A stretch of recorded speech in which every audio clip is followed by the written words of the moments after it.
Tune in for Patrick Ching's Painting in Paradise.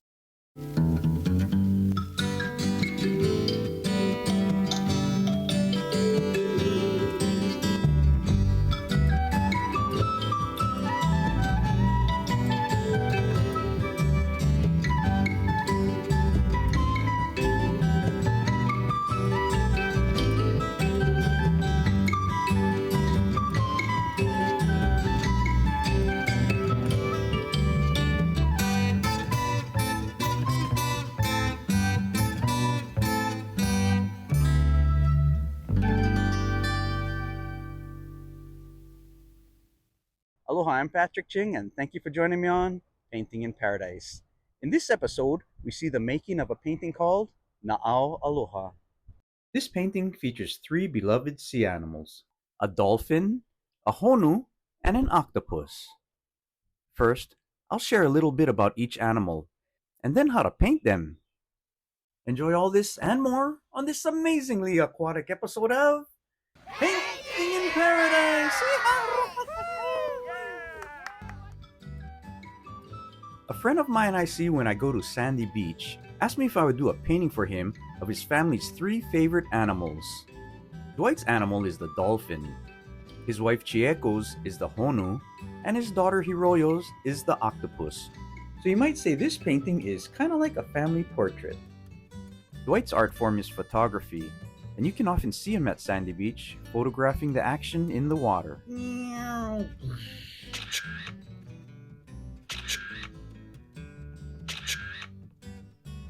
Hello, I'm Dwight Dow. Patrick is a friend of mine for a long time here from Sandy Beach. I like to watch him surf and look at his paintings online. I've bought a copy. He's given me a copy for some pictures. I learned a lot of love and respect through this guy. The three main elements of the painting are the dolphin, which is my favorite sea animal, the turtle, which is my wife's favorite sea animal, and the taco octopus, which is my daughter's favorite sea animal. And that's how I came up with the concept of those three animals. The name of the painting that I asked Patrick to do for me is Na'au Aloha. That is my daughter's middle name. I got that name when the United States government gave Koho'olawe back to the Hawaiian people. Mrs. Kanahele did not sign the paperwork. She said she was a representative for Hawaii. Hawaiians give things from their na'au with much aloha. So that's how I came up with my daughter's middle name of Na'au Aloha. She's our heart and soul to my wife and I. And the main meaning of this picture with the three animals representing all three of us as one heart and soul.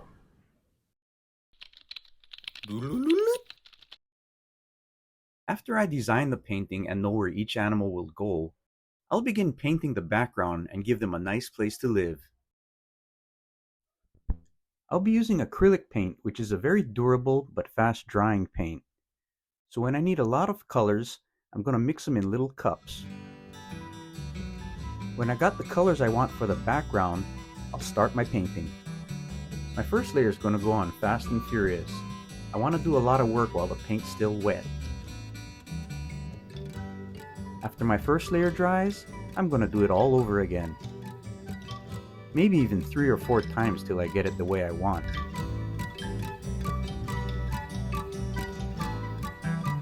Then I'll start in on the sandy ocean floor. And finally, get ready to paint the animals. For this painting, I made cutouts of the animals and moved them around until I liked the position they were in. Then I used the negative shapes of the cutouts to paint the base coat of each animal. When we return, I'll show you how I painted the dolphin.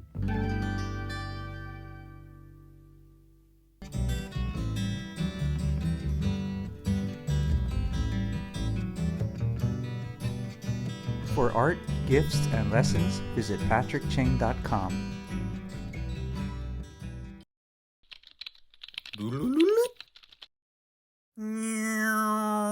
Dolphins are marine mammals and are called nai'a in Hawaiian. The ones that are often seen close to shore are a small variety known as spinner dolphins because of the way they love to jump and spin. Their beautiful color patterns make them a favorite subject for painting. To start my naia, I decided to draw it the way I wanted, and then to start cutting it out.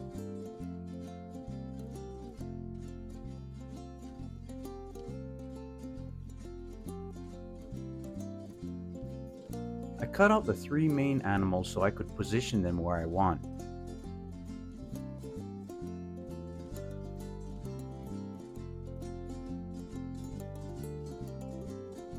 Then I used a tiny piece of tape to keep the dolphin in position, while I placed a negative stencil over it.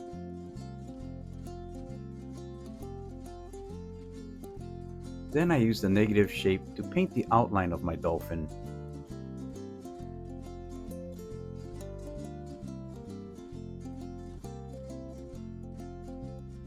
And filled it in with its first base coat of paint. The next layer of paint, I think, is the hardest because you're not quite sure where you're going. But my recommendation is just get some paint down, put it where you think it goes, and you can adjust it later if you need to.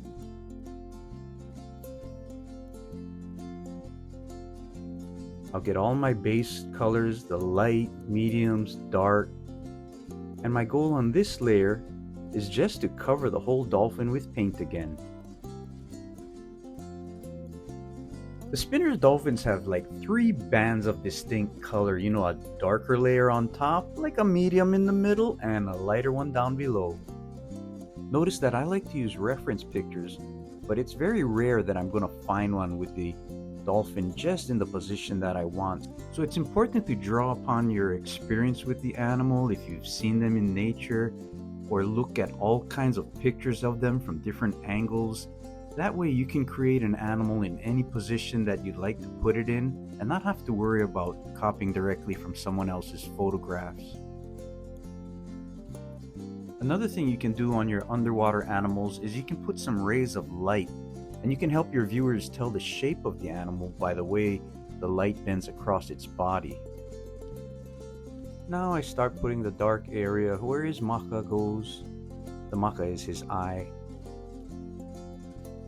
I really like that dark line that goes under its forehead, through its eye, and all the way down to its front flipper.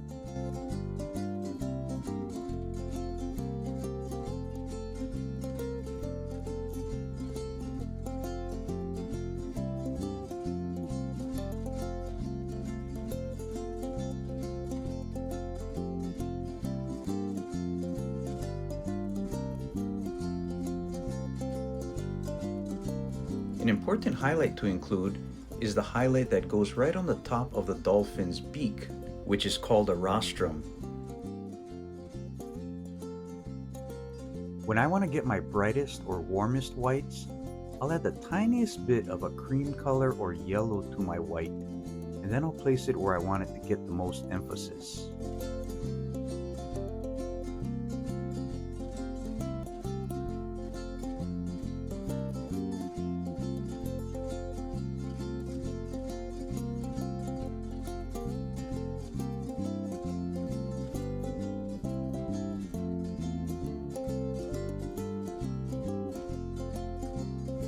Some highlights, like the one on top of this dolphin's body and its fin, I like to get especially bright.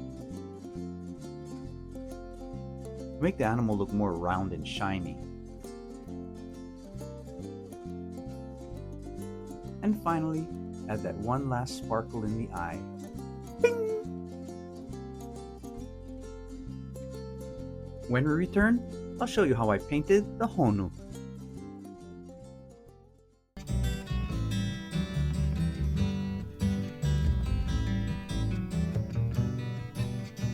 For art, gifts, and lessons, visit patrickching.com.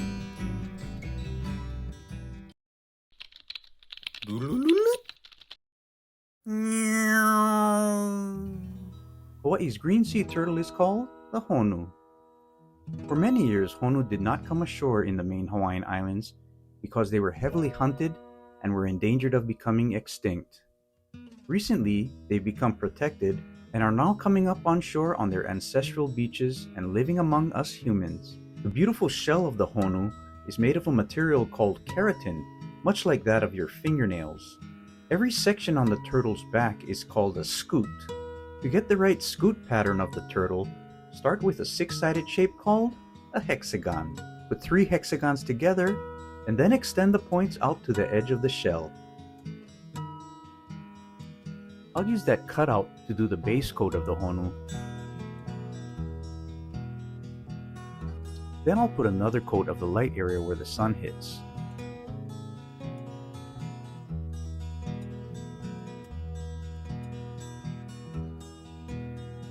Now, I'll redraw the scoots of the Honu. Remember those hexagons?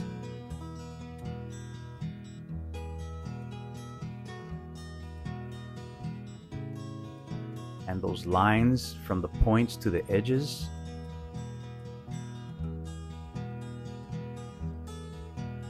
Yeah, I'll even get the marginal scoots, where I think they go anyway. After I fill in the sections, I'll start the scales on the flippers.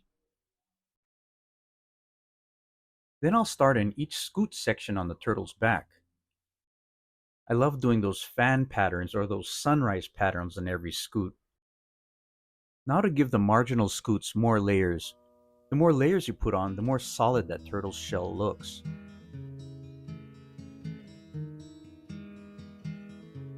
I use a variety of colors, but usually I'm starting with a tan color to show the direction. When it comes to this point, I'm just painting by instinct, what I think will look good. In fact, the less I think, the better it looks. I'll try some orange. I think some green will look nice in there. And then some dark green around the edges.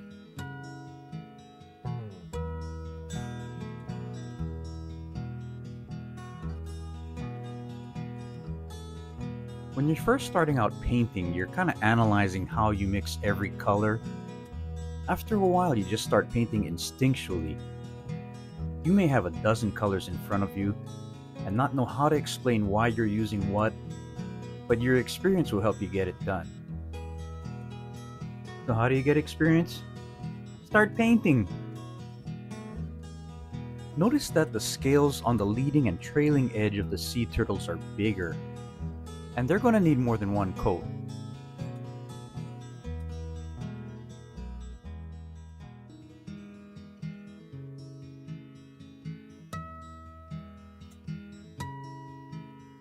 It's kind of hard to describe how I'm painting this wrinkled neck, but my brushstrokes kind of sound like... I'll put some highlights in the center to make it look more round. Notice that I'm brightening up the middle of the turtle's head.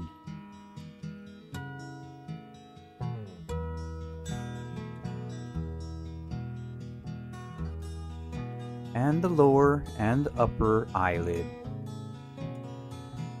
I call those bulging eyes.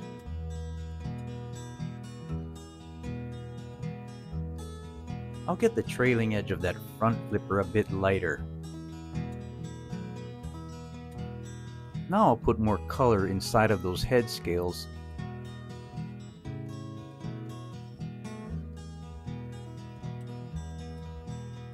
And orange up that leading edge of that big front flipper.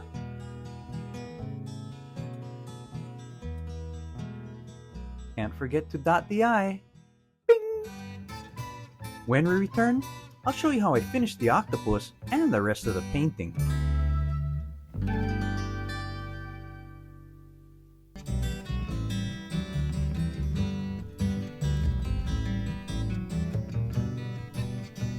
For art, gifts, and lessons, visit patrickching.com.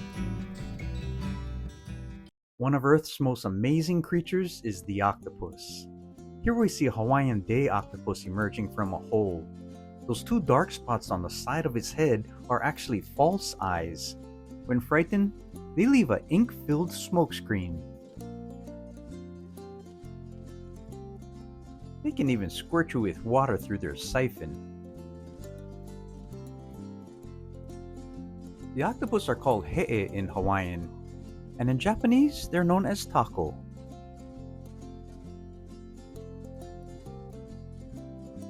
Octopus are amazing at shape-shifting and camouflaging themselves with their backgrounds. Their unusual design make them an excellent challenge to paint.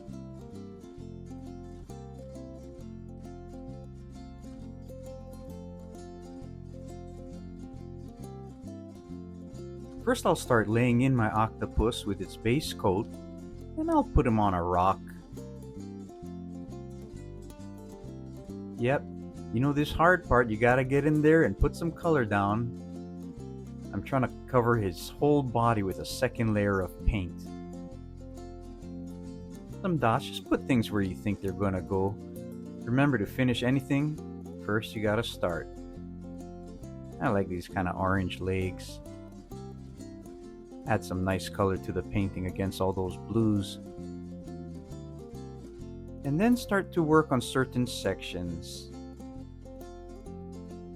The eyes are so amazing, unlike humans, kind of like goats.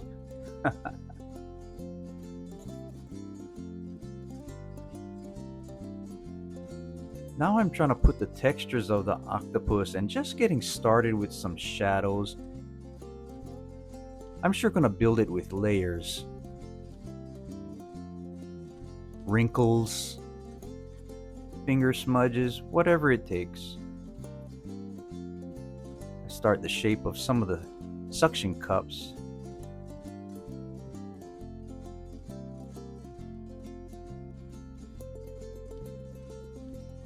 This is the hole where the siphon comes out.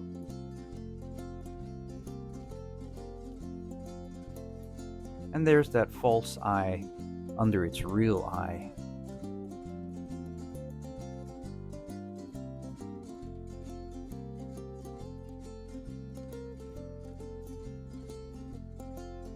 Highlights, yellows, just poke around.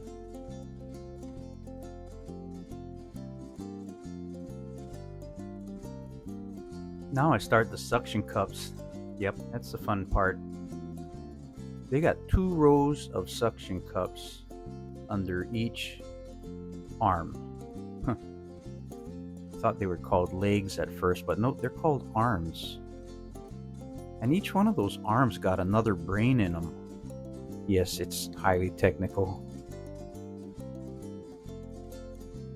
but fun, wonderful to paint. Boing, boing, boing, boing, boing. Jung, jung, jung, jung, jung. Wong, wong, wong, wong, wong.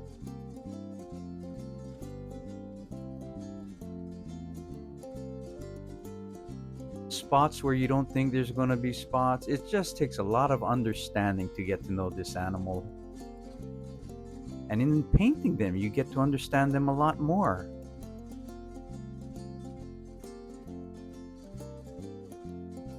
Now that I got my 3 main animals in this painting, I'm going to try and make an attractive scene out of it.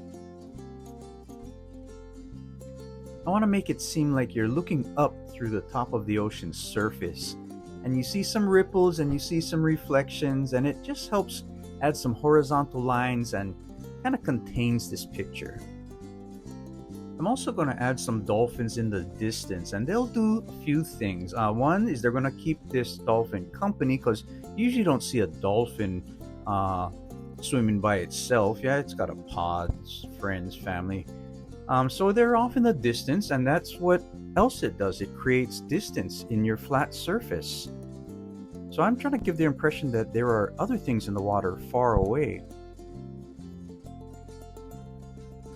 Now I'll try and create some ripples of light effect on the top of the sand.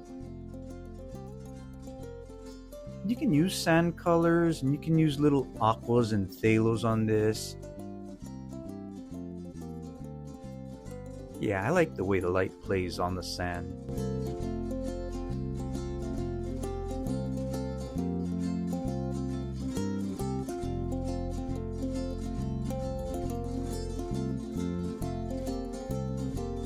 And as you see, I put some more distant animals, turtles, parrotfish, coral heads, off in the distance. And now I get to finalize the art by putting some highlights where I think they'll do the most good.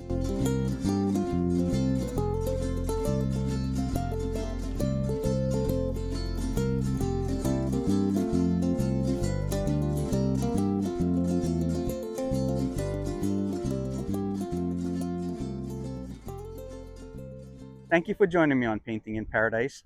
I hope you enjoyed learning how to paint the dolphin, sea turtle, and octopus. I'd love to see your art, so why don't you send pictures of it to my website at patrickching.com. Aloha. If you'd like to learn to draw and paint more Hawaiian animals, visit my Patrick Ching YouTube channel and don't forget to subscribe. And there, I have a simple way of drawing an octopus.